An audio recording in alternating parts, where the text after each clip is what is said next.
ভোলা বাংলাদেশের দ্বীপ জেলা হিসেবে পরিচিত প্রায় সব জায়গাতেই।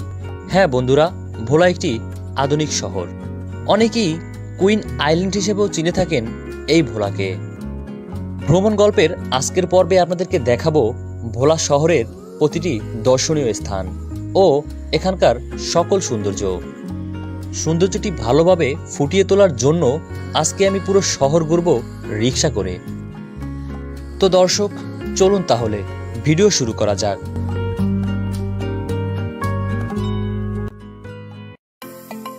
সকাল 9টা। এ যাত্রায় ভোলা কেজাহান হোটেল থেকে নেমে একটি ব্যাটারি চালিত অটোরিকশা ভাড়া করে আমরা ছুটছি গন্তব্যে।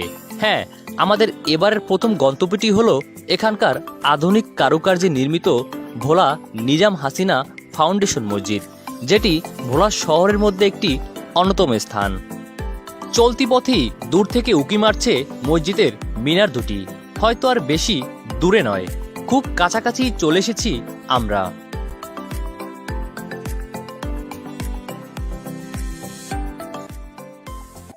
এ পর্যায়ে চলে আসলাম অসাধারণ ও আধুনিক কারুকার্যে নির্মিত সেই মসজিদের সামনে।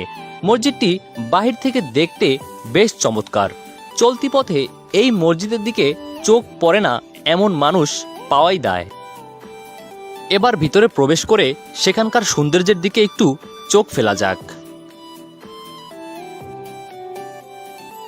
বাংলাদেশের সৌন্দর্যময় মসজিদ স্থাপনাগুলোর মধ্যে অন্যতম হল এই নিজাম হাসিনা ফাউন্ডেশন মসজিদ।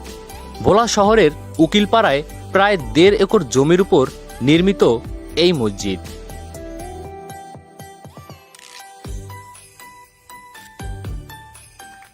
এই মসজিদটি 2 তলা বিশিষ্ট। এর মধ্যে রয়েছে নারী ও পুরুষের জন্য আলাদা উজুখানা ও নামাজের স্থান। সবকিছু মিলিয়েই একটি অসাধারণ মসজিদ এটি। এ পর্যায়ে মসজিদ থেকে বের হয়ে আমরা যাব ভোলা জেলা পরিষদ পার্কের উদ্দেশ্যে, আর সেখানেও যাব আমরা এই রিক্সা করেই।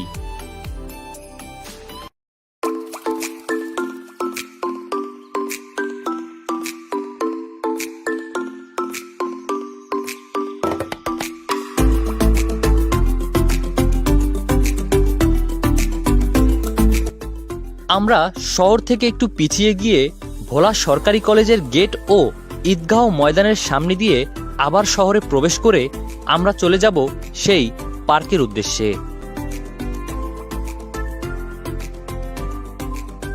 অবশেষে চলে আসলাম ভোলা কলেজ এরিয়ার মধ্যে। এখানকার গাছপালার প্রাকৃতিক সৌন্দর্য ও রাস্তা সহকারে চারপাশের পরিবেশটা আসলেই দেখার মতো।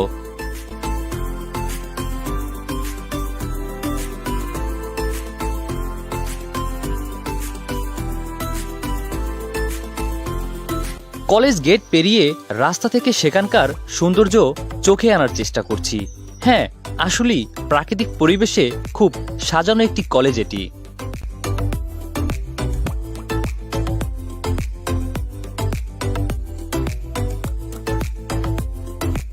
এবার ছুটছি ভোলা কেন্দ্রীয় ঈদগাহের সামনে দিয়ে।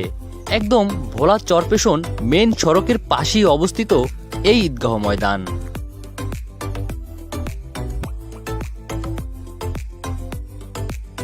চলতে চলতে আবারও চলে আসলাম শহরের ভিতরে। এখান থেকে আপনাদেরকে নিয়ে যাব সেই জেলা পরিষদ পার্কের উদ্দেশ্যে। এই জায়গা থেকে সেখানে যেতে হলে সময় লাগবে মাত্র 3 মিনিট।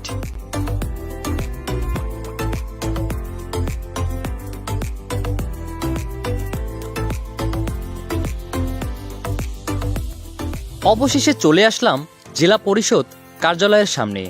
এর পাশেই অবস্থিত সেই পার্কটি। তো হাঁটতে হাঁটতে যাচ্ছি পার্কের উদ্দেশ্যে। হ্যাঁ, গিয়ে দেখা যাক কি আছে ভিতরে।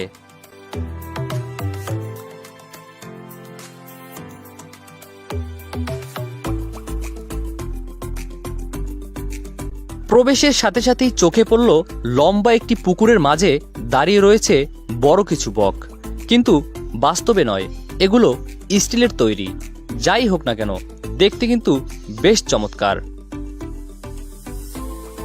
পুকুরের পাড়েই হাঁটার পথে একটু সামনেই চোখে পড়বে অসাধারণ ডিজাইনে নির্মিত সরকারি কিছু ভবন। সব মিলিয়ে এখানকার পরিবেশটাও যেন দেখার মতো।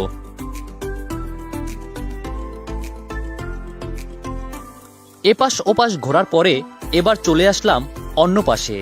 এখানে এসে চোখে পড়ল বাঙালি জাতির পিতা বঙ্গবন্ধু শেখ মুজিবুর রহমানের বিশাল একটি ছবি।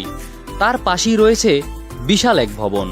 প্রথমে দেখে মনে হয়েছিল কোনো এক রাজবাড়ি এটি, কিন্তু না, এটি পৌরসভা ভবন।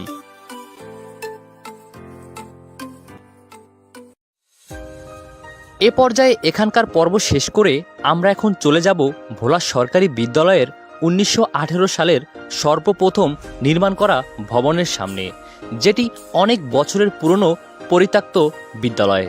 আর সেটি দেখার জন্যই ছুটছি আমরা। এই পথ দিয়ে সেখানে যেতে আমাদের সময় লাগবে মাত্র 4 মিনিট।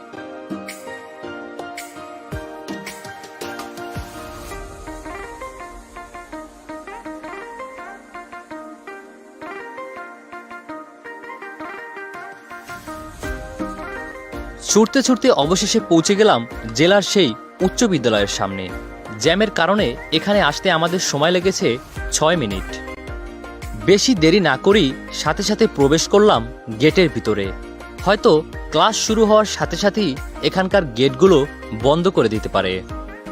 এখানকার ছাত্রছাত্রীদের ইউনিফর্মগুলো আসলেই মানানসই, দেখতেও বেশ চমৎকার। দর্শক, ভিডিওতে যে ভবনটি দেখতে পাচ্ছেন এটি হলো ভোলা সরকারি বিদ্যালয়ের সেই প্রথম ভবন, যা স্থাপিত হয়েছিল 1918 খ্রিস্টাব্দে। এ পর্যায়ে আমরা চলে যাব জেলা সরকারি মাঠের উদ্দেশ্যে, যা এখান থেকে যেতে সময় লাগবে মাত্র 1 থেকে 1.5 মিনিট।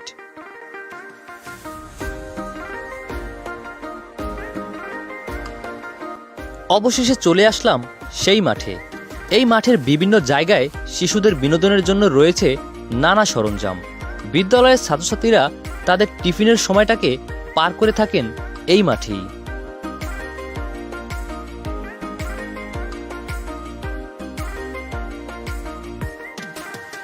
সকল বয়সী মানুষের কাছেই আড্ডার জন্য একটি পারফেক্ট জায়গা হিসেবে পরিচিত এই মাঠ। এই মাঠের উত্তর পাশেই রয়েছে কেন্দ্রীয় শহীদ মিনার। দূর থেকে মাঠটিকে দৃশ্যমান করতে ব্যাপক ভূমিকা পালন করে থাকে এই মিনার। ভোলা একটি গুছানো শহর। দ্বীপ জেলা হিসেবে এ শহর অনেক আধুনিক। অন্য জেলা থেকে কোনো দিক দিয়েই পিছিয়ে নেই এই জেলা।